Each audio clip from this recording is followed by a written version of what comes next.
बाहर कहीं पे अब्रॉड में जाने से पहले आपके मन में सबसे बड़ा सवाल यही रहता है कि महीने के खर्चे कितने होंगे आपके, एंड ये बहुत इम्पॉर्टेंट है क्योंकि आपको उस हिसाब से प्लान करना है सारी चीज़ें, अपना बैंक बैलेंस, हर चीज़। सो ये रिलेटिव होगा। अगर अगर आप किसी बड़े शहर में जा रहे हो तो फिर ये एक्सपेंसेस आपका बढ़ सकता है, like New York, new Jersey, Chicago, यहाँ पे आपका रिलेटिवली ज़्यादा लाइक एक्सपेंस होगा। But on an average, if I am telling you, I'll just give a breakup of every expense, and I'll tell you how much lump sum you will expend, like in a minimum consent, in a minimum view. So like यहाँ पे मेरा rent है, it's around like $630, which is somewhere around 50,000, and ये आपका कम भी हो सकता है, बट मैंने अपने वर्क प्लेस से बहुत सामने में अपार्टमेंट लिया है एंड ये इलाका बहुत अच्छा है, सो दैट्स वाई ये ज़्यादा है। बट अगर मैं अपने ही एरिया में थोड़ा और दूर जाके देख लूँ, या जैसे 5-6 किलोमीटर दूर में, तो मेरे को अच्छा खासा 25-30 हज़ार, 30-35 तक तो अच्छा मिल जाएगा, ठीक है। बट बात वही है कि यहाँ पे मेरे को सहूलियत है, सामने है। अब 5-6 किलोमीटर से आना यहाँ पे बहुत मुश्किल है, क्योंकि पब्लिक ट्रांसपोर्टेशन उस तरह से नहीं चलती है जिस जिस तरह से अपने वहाँ चलती है इंडिया में। यहाँ पे टाइमिंग्स अलग होती है, कॉलेज के हिसाब से होता है, कॉलेज टाउन है तो कॉलेज के हिसाब से बसेस चलती हैं, ठीक है। अपने वहाँ जैसा नहीं है कि आ रही है भाई 5-10 मिनट में कोई ना कोई बस आ रही है, जा रही है, ये सब नहीं है। तो फिर ये सारी चीज़ें हैं देखने लिए। एंड साइकिल से आना जाना करना ये बहुत हेक्टिक हो सकता है अगर आप पढ़ाई करने जा रहे हो या फिर काम करने भी आ रहे हो। तो अगर आपके काम या पढ़ाई के जगह से अगर वो 5-6 किलोमीटर दूर है तो वो थोड़ा सा ज़्यादा हो जाएगा, हेक्टिक हो जाएगा आपके लिए।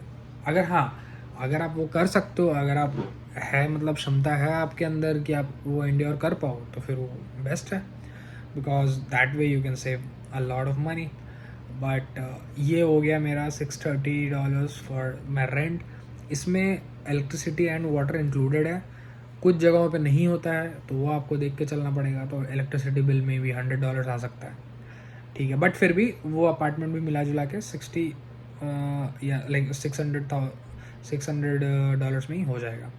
And coming to that, like या इंडियन रुपीज़ में 50,000, so approx 50,000 is, you can say, on an average price of an apartment, a studio apartment, where you will get the kitchen, your sink, your wardrobe, and your bedroom, and one bathroom. So this will be a studio apartment. And then if you can go for the cheaper option if you are coming with a group of, if you are coming with a friend, you can buy a flat like 2 bhk 1 bhk, and you can share the like common space, hall and all. So वो आप कर सकते हो। वो भी आपको help करेगी, मतलब आपको जैसे थोड़ा सा पैसे बचाने में, ठीक है। तो ये पहला एक्सपेंस हमारा कवर हो चुका है, रेंट। सो 50,000 ये आप ले लो। Now coming to groceries. Groceries for what? For eating. वो जाहिर सा बात है, आपके पास पैसे होंगे भी बट आप बाहर नहीं खाओगे, क्योंकि इनके खाने, हमारे वहाँ पे फास्ट फूड है, नाश्ता है, स्नैक्स है, सिंपल है। ये लोग डिनर में भी कभी कभी पिज़्ज़ा खा जाते हैं, कभी कभी लंच में भी वो पिज़्ज़ा ही खा लेते हैं, ठीक है।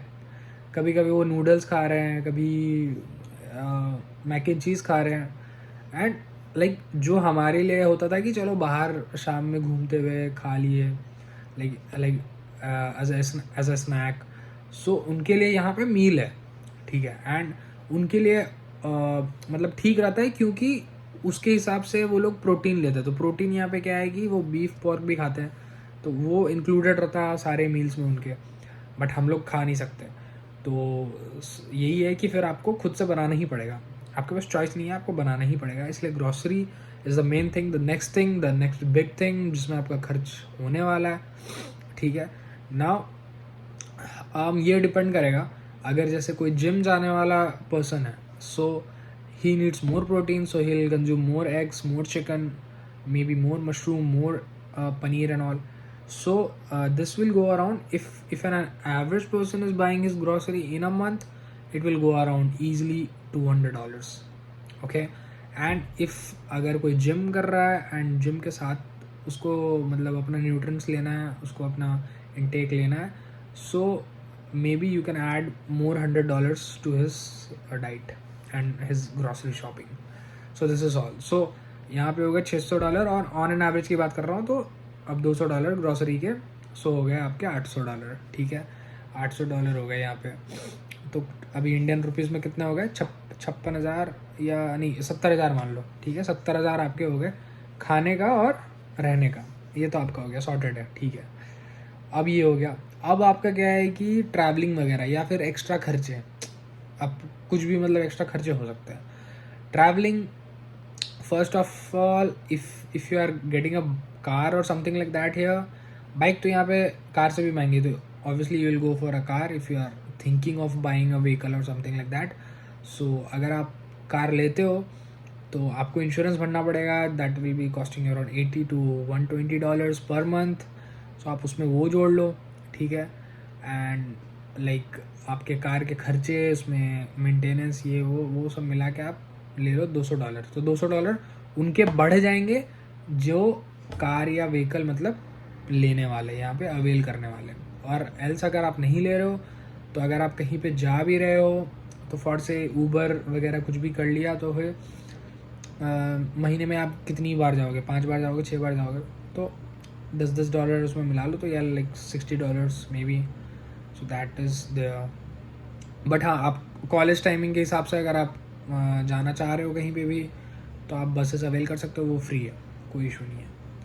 सो अभी का एवरेज खर्च अभी तक कितना आया? Like 70 and more may be 50. सो या 75,000, दैट्स इट. ये आपके होंगे वो खर्चे जो ज़रूरी हैं मे बी, एंड इतना नीड है. तो आप ये मान के चलो कि 75,000 इन इंडियन रुपीज़ आपको चाहिए होंगे यहाँ पे, अगर आपको अच्छे से मतलब खा पी के सर्वाइवल भी नहीं बोलूँगा, अच्छे से ही रहना, मतलब एक अच्छी क्वालिटी ऑफ लाइफ रहना चाहते हो, तो 75,000 लगने वाले हैं हर महीने. इसके बाद जो भी है, अगर आप कार में हो तो उसमें आप और 16-20 हज़ार जोड़ लो. अगर आप कार ले रहे हो या बाइक ले रहे हो, तो ये सब चीज़ें हैं. ठीक है, तो अब 75,000 हो गया. एंड इसके बाद वही है कि आपके जो भी एक्स्ट्रा खर्चे होंगे, अगर आप मूवी देखने जा रहे हो, या फिर अगर आप ड्रिंक्स, या फिर मे बी आप क्लब्स जा रहे हो, या फिर कहीं पे भी मतलब कुछ भी जो आप एक्स्ट्रा खर्च करने वाले, तो आप उसका 25,000 रुपये रख लो. So it will go around 1 lakh. So lump sum amount is 1 lakh which you can expect to expend here in US on an average 1 lakh rupees.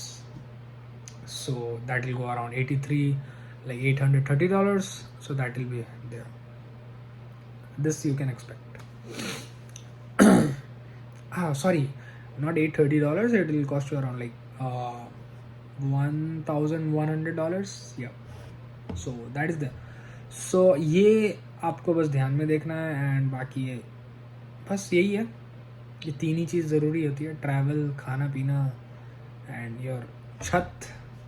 हाँ, इससे याद है, कपड़े आप तो ले ही आओगे इंडिया से, but if you are coming to here and winter clothes आप नहीं लाओगे तो ठीक है, क्योंकि विंटर क्लोथ्स यहीं पे आपको लेने पड़ेंगे, क्योंकि इंडिया वाला काम नहीं करेंगे, क्योंकि यहाँ पे बहुत ज़्यादा ठंड पड़ती है. तो यहाँ पे आपको एक ओवरकोट लेना पड़ेगा. That will be costing around $100.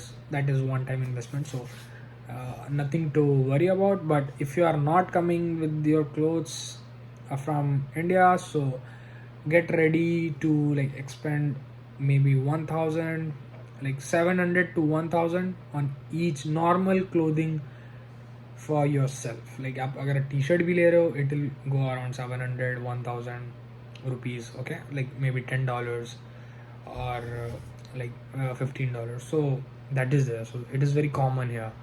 And बस यही है. तो आपके खर्चे वही है, मतलब 1 लाख आपके एवरेज है. 1 लाख आप खर्च कर ही दोगे अगर आप सही से जियोगे, क्वालिटी लाइफ जीना चाह रहे हो यहाँ पे US में. That's it.